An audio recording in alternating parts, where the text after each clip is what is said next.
Everybody knows that Christmas is celebrated on December 25th. But why is Christmas celebrated on December 25th? Matter of fact, why is Christmas even celebrated at all? What in the world does Christ Mass mean? Well, here's the story, or to be more accurate, here's the history behind it all. The word Christ Mass means the Mass of Christ, or Christ Mass for short. In the year 350 AD, Pope Julius I declared that Christ's birthday would be celebrated on December 25th. And this move was doubtlessly made by Pope Julius I for the purpose of making it a comfortable, seamless transition for the pagan Romans to convert to Christianity. From the time of Constantine the Great in 321 AD, changing the observance of the Christian Sabbath from the seventh day of the week, which is the Bible Sabbath, to the first day of the week, Sunday, which was the primary day of worship for the pagans to pay homage to the sun god.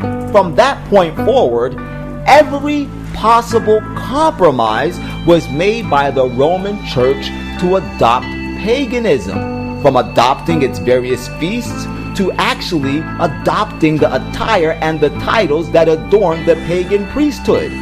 The practices of paganism were baptized into the Roman Church not only to pave the way for multitudes of pagan converts, but also to pave the way for large sums of money to line the silken pockets of the popes and the priests.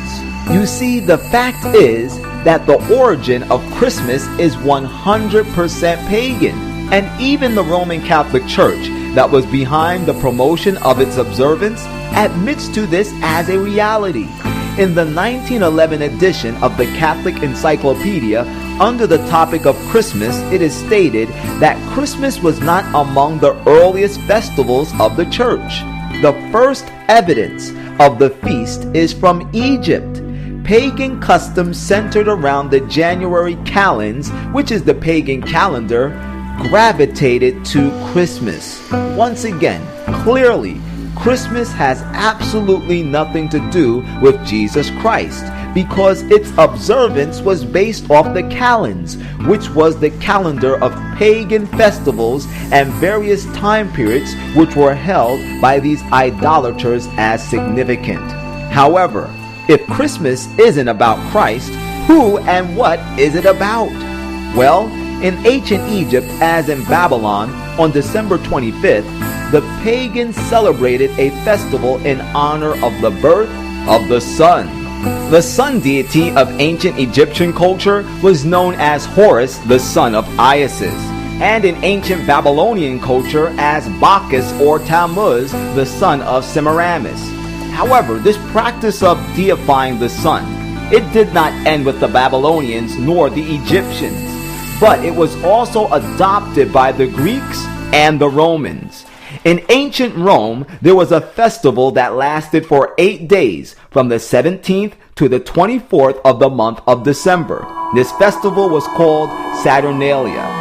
During the 8 days of Saturnalia, all manner of feasting, drunkenness, nonsensical revelry, and merrymaking took place, similar to the feast that was held in honor to Bacchus. On December 21st, the winter solstice, the sun reached its lowest angle in the sky. But on December 25th would occur the first observable day which the sun rose in the noon sky. Therefore, this day was celebrated as the birth of the sun god, whom the Romans called Mithra, and held the feast known as Brumalia.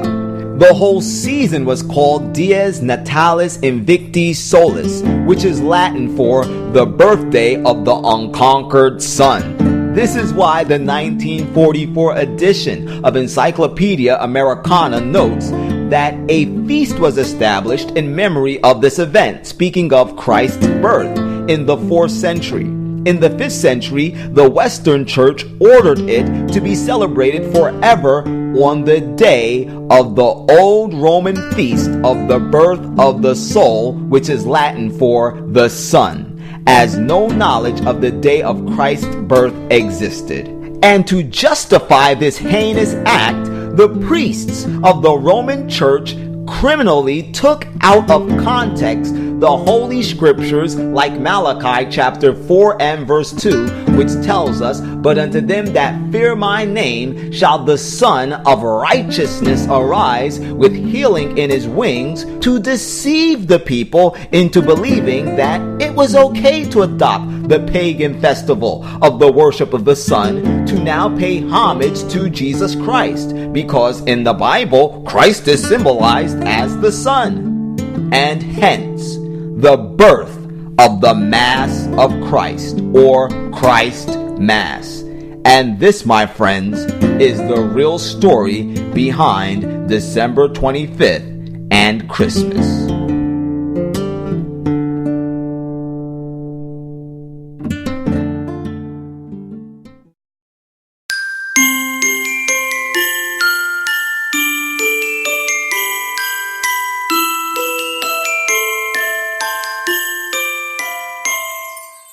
Now the question is, when December 25th rolls around, what should we do when the entire world is celebrating Christmas? Well, listen, most of you already knew that Christmas, Santa Claus, and the whole shebang is pagan. But what you should also know is that Christmas is the one time above any other point in the year when most people are open to hear about Christ. So use this time as an opportunity to share the truth about Jesus Christ with others. And instead of giving out vain gifts, give out gifts like books, CDs, and DVDs filled with saving truth. And when you tell people about Christ, let them know that he's no longer a baby in a manger, but he is now our high priest in the heavenly sanctuary, seeking to cleanse all of our hearts from the disease of sin. For we are told in the book of Romans chapter 8 and verse 34, "Who is he that condemneth? It is Christ that has died, yea rather that is risen again, who is even at the right hand of God, who also maketh intercession for us." Then in the book of Hebrews chapter 8 beginning at verse 1, the Bible tells us, "Now of the things which we have spoken, this is the sum. We have such an high priest, which is set at the right hand of the throne of the majesty in the heavens, a minister of the sanctuary and of the true tabernacle, which the Lord pitched and not man." Right now, ladies and gentlemen, Jesus Christ is our heavenly high priest. He is interceding for the sins we have committed in transgressing the law of God. But if we fix our eyes upon Jesus, we will have hope, because the Bible tells us in the book of John chapter 1 and verse 29, "And the next day John seeth Jesus coming unto him, and saith, Behold, the Lamb of God, which taketh away the sin of the world." If we allow Jesus Christ to cleanse us from our sin, if we allow him to be the ruler of our lives, if we allow him to govern our thoughts, our desires, our appetites, and our passions, he will save us from the curse of sin. And we need to grab hold of this great gift of salvation before it's too late. Because very shortly from now, the beast power will have control over this entire world. And we are told that when the whole world wanders after the beast, the only individuals that will be safe are those whose names are found written in the Lamb's book of life, who was slain from the foundation of the world. Will your name be in that book?